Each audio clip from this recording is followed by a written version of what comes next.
Hi guys and gals, welcome to the video. We're going to get into what camping and hunting gear that I took on this trip. We're going to talk at length about that. Before we get into that, while I've got your attention, particularly the people that may not watch the whole video, I want to tell you 5 pieces of gear that are not covered in this video that go with me on every hunting trip, every adventure that everybody needs to have. And also one that, quite frankly, I just forgot to put in the video. Please pay attention to this if you don't watch anything else, as it quite literally could save your life. The first piece of gear, number 1, that I always take with me is a first aid kit. Having some basic medical supplies to treat wounds in the backfield, whether it be a knife cut while you're trying to clean game, something to disinfect, something to treat a burn from a campfire, a tourniquet, any prescription medication that you or one of your hunting party might need. Take the first aid kit, keep it in your pack. Number 2, which is equally important, water. This should be really simple, but I can't tell you how many times outdoorsmen head out on an adventure and they forget to bring enough water. But not only bringing enough water, something that's always in my pack, and it went with me to Montana, is a life straw. A way to filtrate water, a way to filter it and make sure you always have clean drinking water. Number 3, your phone should be satellite capable or a GPS locator and a way to charge it. A power bank, something like this solar powered power bank is a great tool. Having a way, whether it's your phone or a GPS locator, having a way and having it charged for somebody to find you in the event you go missing is crucial. Number 4, and this one's a little out of date because we use onX, we use these apps, and that's a compass. A GPS, a app on your phone is great, but being able to quickly figure out which way is north, south, east, or west will get your butt out of a jam. Compass has gotten me out of more than one incident where I've gotten lost in the woods. Number 5, and this is the most important piece of gear that you should have on you at all time. The best piece of gear that anyone can ever have is knowledge. It doesn't weigh anything, and it's always with you. Having the basic skills and knowledge to treat medical emergencies, read a map, use a compass, how to make fire, where to find fresh water. Just basic outdoor and woodsmanship skills can save lives, including your own. Having the ability to be calm, confident, and knowledgeable in a bad situation can save lives. And now, this is a bonus one. I forgot to mention in the video, because it kind of goes without saying, is some personal hygiene and sanitation products. Toothbrush, toothpaste, some dude wipes, hand sanitizer, some plastic bags and rubber gloves to when you're processing your game in the field. You have to get that meat out, and you don't want that piece of meat in your backpack necessarily uncovered. So some bags, rubber gloves, basic sanitation, deodorant. Please don't forget your deodorant. But with that, let's get to the video. Hi, I'm Turner, and welcome to Indian Den Outdoors. Today we're doing a gear overview. I'm going to show you what I used, what I took with me on my recent Montana bear hunt, and I'm going to show you the way I did it and kind of give you a idea of how much some of this cost. And I'm going to, as I go, tell you where I would spend my money and where I wouldn't. Where I would spring a little bit more to pay for something nicer, and where something more affordable will be just fine. So the premise of this hunt, if you haven't watched my Montana spring black bear hunt, go check that video out. 3-day hunt basically. A little more front country stuff where we were setting up a base camp or we were close to the truck. We were doing some hiking, obviously. You're going to do that out west.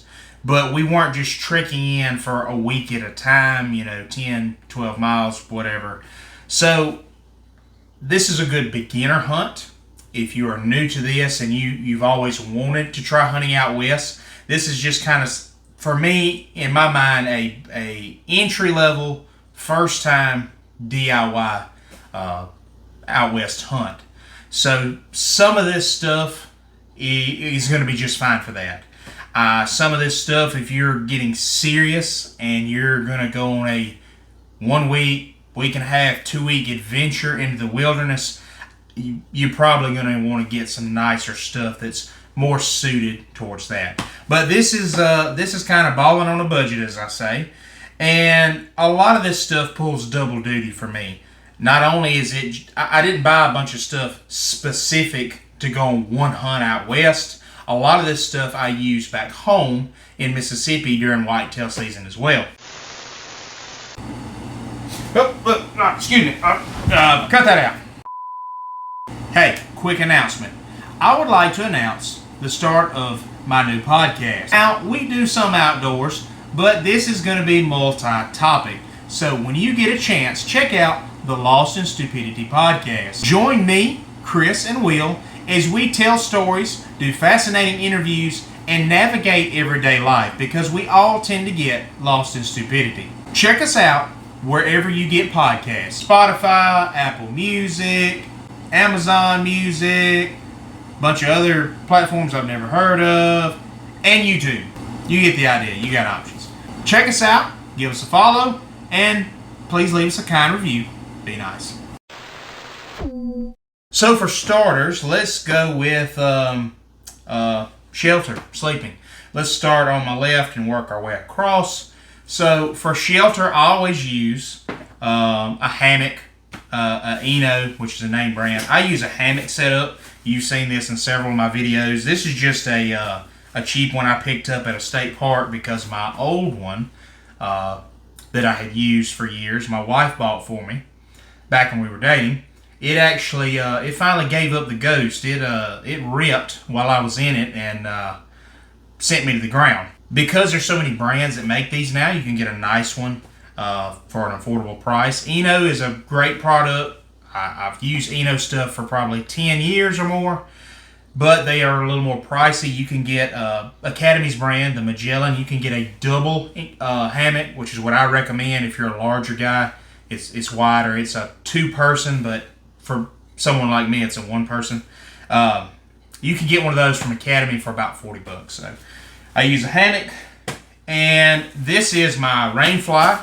I've got, you'll see in my video, on each corner it's got some little loops, and you can find these on Amazon, eBay. Eno sells them. Anybody that makes a hammock sells these. I keep my tent stakes, and I have to keep some paracord tied to every loop, so I can just unravel this and it's ready to go.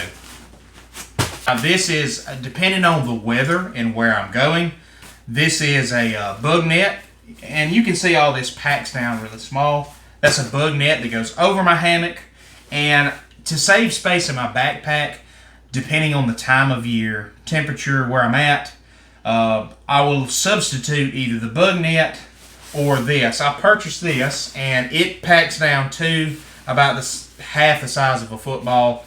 I just wanted to show you this kind of the sleeping bag material, and what it is this actually is a quilt for the outside of your hammock, and this is the best $40 I've ever spent when it comes to hammock camping. I was really didn't need a sleeping bag. If I wore my clothes, like my jacket and my base layer, and that around the Eno, the hammock, I could really just settle in and pull that over me and just be nice and warm. It was, in Montana, it was in the high 30s at night, and I was plenty warm, very comfortable. And like I said, to save room in my backpack, I'll usually either bring the bug net or the quilt. I won't do both. Very handy. You can use it as a regular quilt or, a blanket if you need it. That's kind of my camping setup pretty much for anywhere I go in the world. I'm a big hammock camper. Any type of hunting, any kind of camping, overlanding, I'm usually going to use this setup in some way, shape, or fashion as my shelter and where I'm going to sleep. These are my straps for my hammock, obviously. Got some carabiners on the end of them. I always keep extra carabiners with me. These are actually the original Eno carabiners, and I've got some spares as well, a little more heavy duty. Just one of those things that it's always handy to have in your backpack. This is something I would leave at my base camp. I'm not going to carry this in my day pack, obviously. This is just a coffee pot so you can make coffee. That's something I would leave at my base camp. And I've got my big Stanley thermos. If it's a really cold day, I might fill this up and take it with me. Takes up a lot of space. This is just kind of one of those creature comforts. Sometimes I take it, sometimes I don't. Moving on to clothing, let's start with footwear. This is where I would spend a little more money. A good pair of boots is going to serve you well. That's one of those things. That's always a good investment. I love these. They're waterproof. This is from a company called Lems, L-E-M-S. This is the Lems Summit, and this is the most comfortable pair of hiking boots I have ever owned. I love this company. I love these boots, and they're really flexible. They're really lightweight, which is crucial for me because I've got a big size 13 foot, and I already got a big foot, and I don't want 2 pounds of boot on each foot. So these are really lightweight, and they're being so comfortable. You might be concerned with the toughness of them. This is the original Boulder boot, which is basically the same boot, except the Summit has a thicker, more hardy sole, more designed for hiking. The original Boulder boot, and you can just see that they are so flexible, so comfortable. I've had these for 3 years now. I have never polished them. I've never washed them, and I wear these constantly. I wear them in the whitetail woods. I wear them at work, at my day job. They get oil and grease on them. And you can see that is 3 years of being just as abusive as you can be to a pair of shoes. The sole is still in good shape. The only thing that's happened is that the way I take my boots off is I'll push it off with the bottom of my foot. And I've done that so many times, hundreds of times, the glue is starting to turn loose a little on the back. But again, they just hold up. You wouldn't think they would because they're so comfortable. So I cannot sing the praises of Lems enough. I'm not sponsored by them in any way. Wish I was. But the Lems Boulder Summit, great pair of boots. So moving on, one of those things that I would spend a little extra money on, it is so worth it. And that is a good pair of socks and a good pair of boxers and base layers. So what I would spend my money is I would look for some alpaca wool socks. Now alpaca is temperature regulating. They're going to keep your feet cool in the summer, warm in the winter, and they're antimicrobial.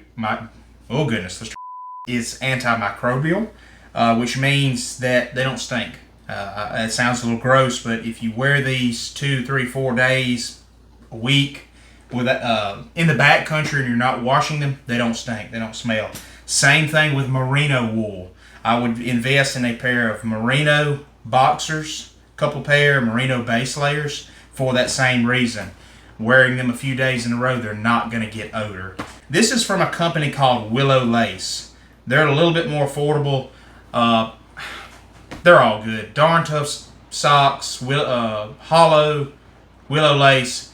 They're all at different prices and they all have great warranties. You look at paying, I think these were like $12 for one pair of socks, 12 or 15 bucks. But a lot of these companies, they've either got 3-year or 5-year or lifetime warranties, and you wear them out, you send them in, and you get another pair of socks. So there's really no reason not to spend money on that. It's starting to rain here. You can probably hear that on camera. I would invest in, if you're going to be in a lot of really cold weather, getting that merino wool base layers from somebody like Smart Wool or something. For this trip, this is just some cheap base layers that I got from Walmart, to be honest with you. And not the best thing for this kind of trip. What I use these for is just kind of an emergency. During the day, You're going to be hiking a lot, whether you're in the front country or even in the back country. You're going to be doing a good bit of walking, especially if you see an animal and you've got to stalk it or make the shot and then go retrieve it. So you're going to be warm during the day. You're going to sweat a lot, so I don't wear base layers generally during the day unless it's just freezing cold because I don't want to sweat. So what I use these for is at night. I put these on in my tent or in my Eno, and this is what I sleep in typically. And of course, most places you go, most things you're hunting, you're going to need some Hunter Orange, usually a vest, sometimes a vest and a hat. So I have my Indian Hen Outdoors Richardson 112.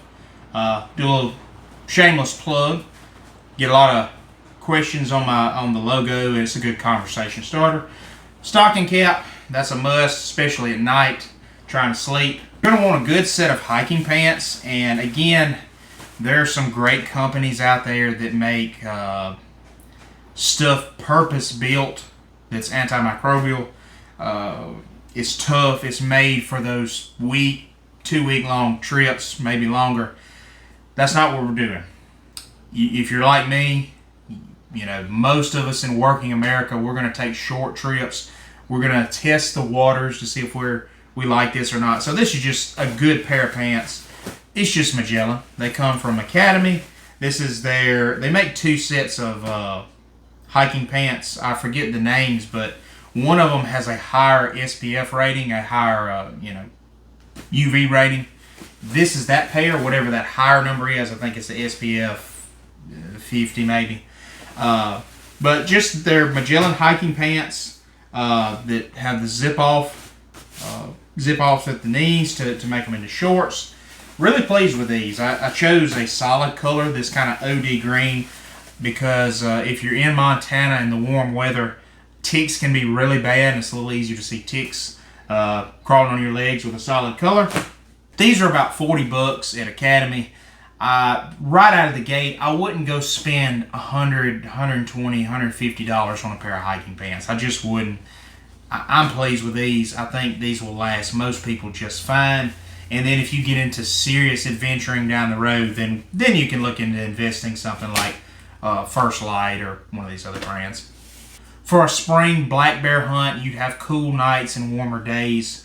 So I'm concerned with sweating as I'm hiking. I don't want to get too hot. So basically, I've got my hiking pants, my merino wool boxers, my alpaca socks, and then I'll wear something like this. Now, this is in bottomland. This is a little more for down south. But where I was hunting in Montana, still a lot of pine trees, so the camo's fine.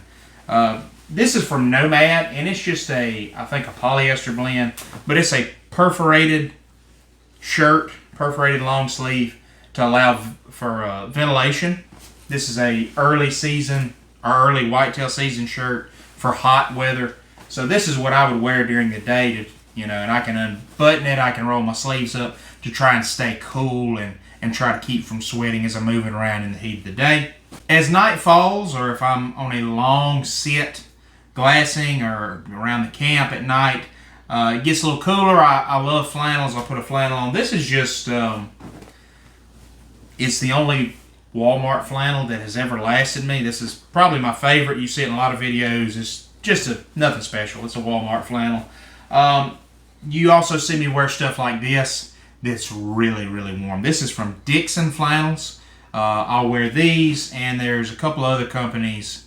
Warrior Camos. I think they've rebranded now. They used to be called Warrior Camos. I think they're called Bro Club now. And Retro Rifle. They all make really good, hardy flannels, and they're super warm, really comfortable and soft.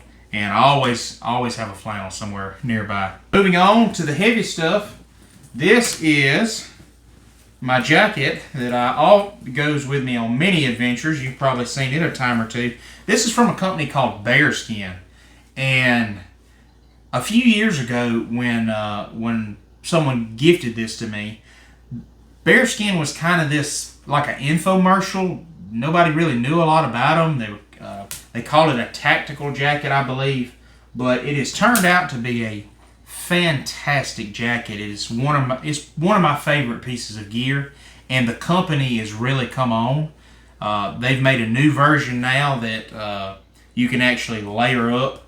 It has this as the base layer, and it has a raincoat that buttons an outer shell to it. Really cool.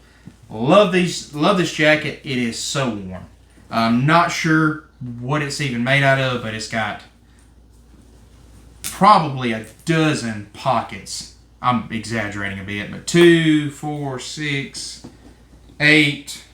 It's got places for patches, Velcro on the sleeves, got a drawstring on the hood. It's just a awesome piece of gear. And like I said with my base layers, what I'll do hammock camping is I will put on my base layers and, socks, and I'll put this jacket on and my stocking cap and zip up, and that's it. A lot of times I don't even need a sleeping bag with my quilt covering. I just get in this, pull my stocking cap down, and I'm cozy. It has this little square flap to go over the bill of your hat, and you can pull it tight with a drawstring. That's really handy to layer up with on a duck hunt as well. You've probably seen me wear it doing that. Alright, so it goes without saying, I've always got rain gear rolled up really tightly in a ball and usually floating around somewhere in my pack. This is just an Ascend raincoat from Bass Pro Shop, their store brand. I've had it 5-6 years now. Been a really good coat. I'm not saying that I would trek off into the Yukon for weeks at a time with this, but it has lasted me 5-6 years just fine, hunting all over. So this is just some spare stuff that's always in my backpack. A couple extra tent stakes, and I wrap them up where they can't become a fall hazard. I have these wrapped up in a bag or in a blanket in a particular way in my flannel, so that if I fall, this can't stick through my backpack and into me. Paracord, always have plenty of paracord on me. Can't get enough paracord. You can do anything with paracord. Always try to keep at least 2 methods of starting a fire with me. A lighter, good lighter, and flint and steel, or a couple of lighters. I always like to have a way to start fire, obviously. Something I like to do is I'll normally carry a small candle with me. That's just to save on lighter fluid, and even if it gets wet, you can light that candle and you can have flame for hours on end. That's just something I like to do. Knife sharpener.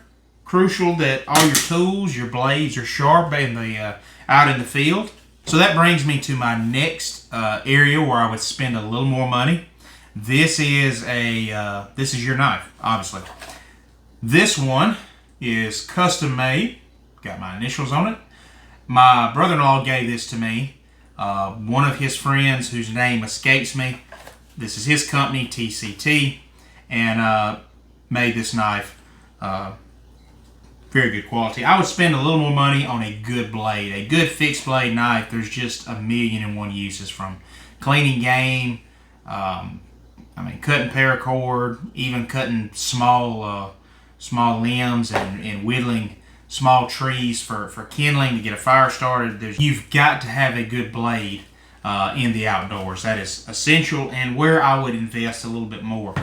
Again, I love paracord. It's got 1,000,001 uses. You'll normally see this paracord adventure bracelet. You usually see me wearing it. I can unravel this, and I've got a big piece of paracord. My friend Bailey Hickman, he made this for me, and I take it with me everywhere on my adventures. Now, before we get into the good stuff here, the pack, my firearms, and my glass, one thing I want to touch on, I've got a sleeping bag here. This is just a cheap, again, Academy, I think it's a Magellan sleeping bag. Obviously, because of the bulk, I would leave this at a base camp. And if I've got my hammock and all left and set up at a base camp, I would leave this. But I typically don't take a sleeping bag with me because I've got the cover that I can wrap around myself, wrap around my hammock, and it's just so bulky to put in a backpack. If I'm setting up a base camp, I'll have a sleeping bag with me just as a little extra layer of warmth and comfort. But if I'm hiking in, it's going to stay overnight with this pack, then I'm not going to be doing that, obviously. Something else that's not backpack related that I thought I would bring up. This is a Pelican case. To fly with a handgun in the airport, you're going to need a good locking case for your rifle and your handgun. Check at the time of this video, this information is relevant, the year of our Lord 2025.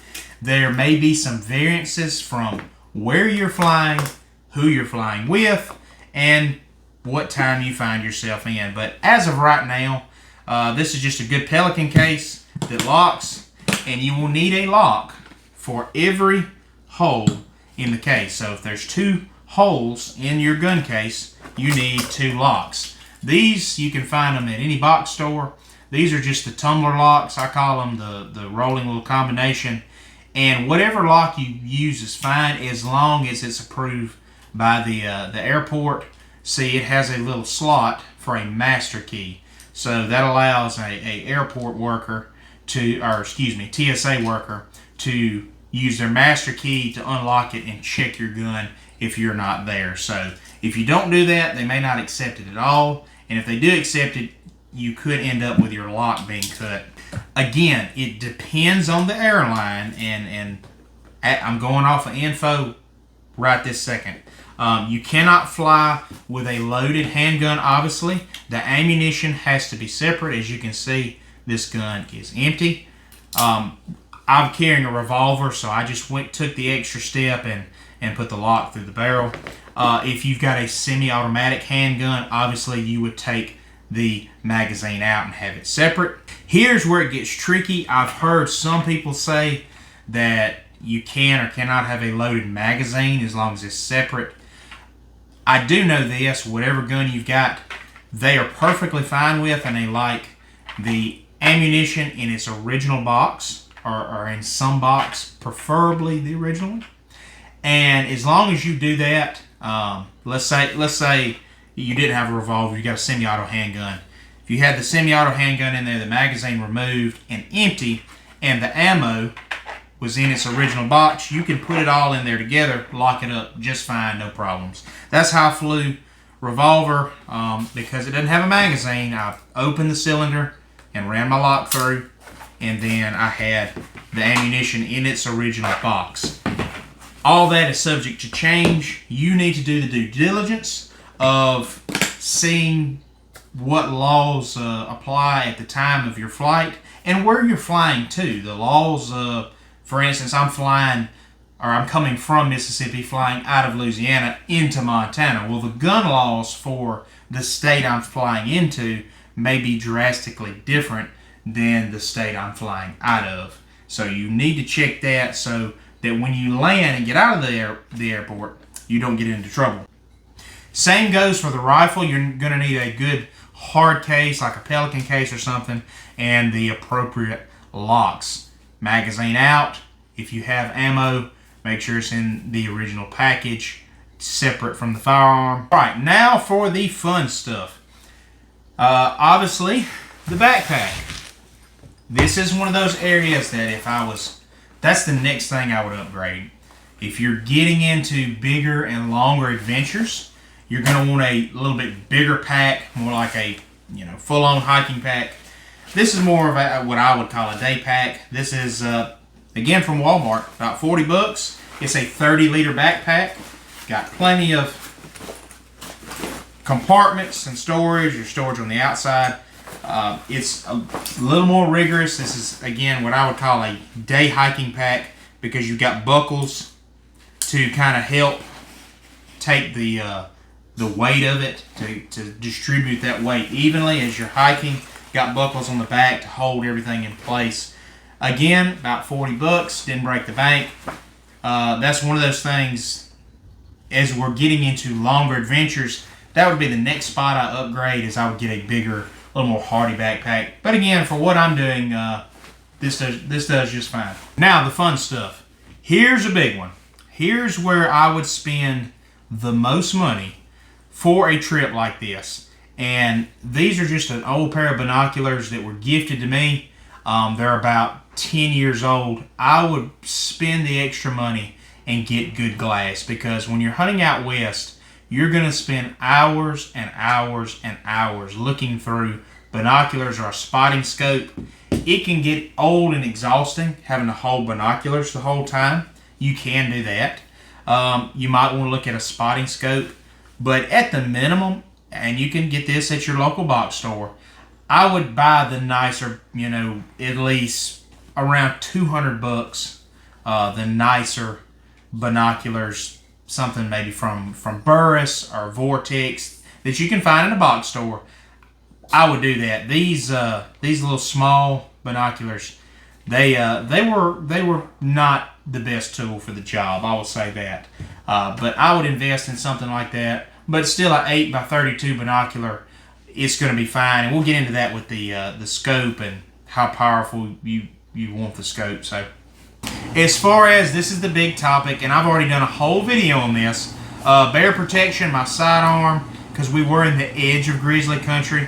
This is my Rossi RP63 chambered in .357 Magnum, using buffalo bore, hard cast, 180 grain. Pretty much it. As I've said in my other video, I did a full in-depth video about using this as bear protection, as backcountry carry. I would probably go with the rubber grips instead of the, and the word escapes me, laminate grips. Just being wet and being cold, you can hang on to it a little better, make that gun a little more accurate. This is just, and I don't recommend this, get what's comfortable and what works for you, experiment a little bit. This is just a Uncle Mike's holster that fits this gun, sort of. I got it for $6. And I'm not saying for you to do this, but it works for me. As you can see, it's a left-handed holster. And what I did is I fashioned it where I could wear it cross-draw. And so I can actually wear this behind my belt, like so, and it's tilted ever so slightly. And that way it was a cheap carry, it fits in good, and I can carry the firearm side draw, or cross draw, and got quick access to it. So it was $6, it works. If it's stupid but it works, then it's not stupid. And action. I'm going to start over. I hope the air conditioner isn't too loud. I'm going to start over because I got on a tangent about cartridges and got off in the weeds. And let me redo the rifle portion. This is Old Ugly. This is representative of what I would use out in the out for a hunting trip like this. I didn't use it for this particular hunt because Sam was already in Montana and we had his Remington 700 chambered in .300 Win Mag, so I used that rifle. But this is Old Ugly. This is a Remington 783, and it checks all the boxes for, I would say, good all-around hunting rifle in synthetic stock. The only thing is it's not Cerakoted. As you can see, it's got this lovely, horribly ugly paint job on it. If I was purchasing a new rifle for all-around hunting, something that I could carry out west, Cerakote or stainless action synthetic stock. That's what I would want because I want it weatherproof. It's going to get abused. It's going to get wet. And I want something that's not heavy. I don't want a big, heavy Beanfield rifle that's weighing down on me or in my pack or on my shoulder all day long. And especially you get into a situation like we did where you're in thick brush or thick timber and you're carrying your rifle in a traditional manner. It's not on your shoulder. You may even take your strap off and you're carrying it, getting ready for a close range shot. So I would not buy a Remington 783 like this because of the uncertainty of Remington right this second. I think there's better rifles for a better price. I would probably go with the new Savage Axis, whatever version it is, the Axis 2 or whatever, or a Ruger American. If you want to go up to a little more money, the Ruger American Go Wild or the CVA Cascade. These are all great options for a somewhat affordable rifle. You're looking, I would say, under $900. Some of these, like the Savage Savage Axis you can get maybe in that $500 to $600 range, but it's not going to be Cerakoted. It's not probably going to be a walnut stock. Now this, if you get one of these that's a little older, this is a 2012 or 2013 model Remington. They're good rifles. Free floating barrel. Has a pretty good little 2-stage trigger in it. Right out of the box, it's just been a really good rifle for me. It's a tack driver. If you can find one of these cheap, that's in that before Remington started going through their mergers and bankruptcy, good rifle. Buying something new, I would lean toward that Savage Axis, Ruger American, CVA Cascade. You're going to get that same quality, good synthetic stock. So you can get a Cerakote, decent trigger, free floating barrel, a really good gun out of the box that's not going to break the bank, and you can shoot 1-inch or less MOA groups out of the box. I've seen it. Do your research, look on YouTube. The amount of accuracy with modern machining, the amount of accuracy we can get out of modern entry-level rifles out of the box is amazing. The only ones I would stay away from, as I said, probably Remington right now, because this is filmed in 2025, as I said. There's just some uncertainty with their rifles and quality control right now because all the mergers and the buyouts and the bankruptcy. And I would probably stay away from the Mossberg Patriot. It's going to be cheaper than any rifle I mentioned, and it pains me to say that because I love Mossberg, but I've just heard too many horror stories about them being inaccurate rifles. And that's just, they're in the year 2025 with modern machining, there's really no reason that a affordable rifle cannot shoot at least 1.5 MOA. That's in my opinion. Some of these stories of unboxing these rifles and they're shooting 2, 3, 4-inch groups, that's unacceptable. I would stay away from those. It's going to be tempting because of the price point. Now, back on track, your optic. This is another area where I would spend some money. Vortex makes some great stuff at a more affordable price. I like Burris's stuff. That's what I've always used. This is a Burris Drop Tine, which is actually their entry-level scope, man. I've had nothing but good luck with it. Beating and banging around, you can see all the scratches. It's never lost a zero. Knock on wood. It's a 3x9 power, and again, unless you're shooting on out to 500-600 yards and beyond, really, in my opinion, there's really not that much need to go much more powerful than a 3x9 for 2 reasons. If you go back and watch the bear hunt video, I reference this. Things are so clear and vast out there. A 3x9 power scope, you can, it's weird, but you can see further with this in, let's say, Montana than you can in Mississippi. I don't know if it's just, some of it's all the brush. I don't know if it's the humidity, but as I referenced in the video, with a regular pair of binoculars, I think 8x32, we could see a black bear at 9/10 of a mile away. So a good quality 3x9 power scope is going to be good. I think that's powerful enough, especially within the operating ranges I'm referring to. And having that 3 power, you know, it's not so powerful that when you're in thick timber and brush, you can still throw it up for a quick shot at 50 to 100 yards. It just makes your rifle all that more versatile. Again, I've already rambled too much about rifles, but as I may have mentioned, this is chambered in 30-06, which is perfectly fine for a black bear, even elk. You just have to understand your operating range. You need to understand how good a shot you are and what the capabilities of your cartridge is. If I was buying and spending the money on a new rifle, like I said, I'm going to buy something like a CVA Cascade, Ruger American Go Wild. You've got plenty to choose from. I know in those 2 rifles you can get 7 PRC, which is great, 6.5 PRC, 270 Winchester. A lot of people sleep on it, but it's actually, for me, it's the bare minimum, no pun intended, for what I would use out west. But across the board, it's a little bit better than 6.5 Creedmoor. Out to that, what I would call an ethical range of about 500 yards. If all you've got is a 308, if all you've got is 30-06, that's perfectly fine. Just understand what your rifle is capable of.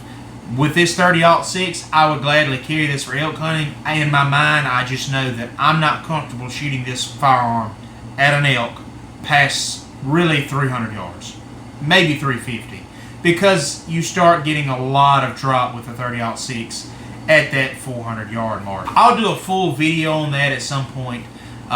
With 308, you can carry a 308 out there. Just understand you probably don't need to shoot a rutted up bull elk at 400 and something yards with a 308. We're getting to that point where it's just not ethical. Not that it can't be done, probably shouldn't be done. And I know I'm going to get some hate in the comments, but there's a lot of cartridges to choose from. It depends on how much you want to spend on a rifle. We'll do a full video on that at some point. 270 Winchester, 6.5 PRC, 280 Ackley Improved, 7 PRC, 6.8 Western, 300 Win Mag, 28 Nosler. For some people, anyway, you get the idea. I've turned this into a gun video once again, but that's what I used, and all of this serves double duty. This is what I took on my Montana black bear hunt. I use it during whitetail season. This stuff goes with me pretty much on all my adventures around here. And yeah, that's about it. Thank you so much for watching. Like, share, and subscribe. It really helps. And until next time, God bless.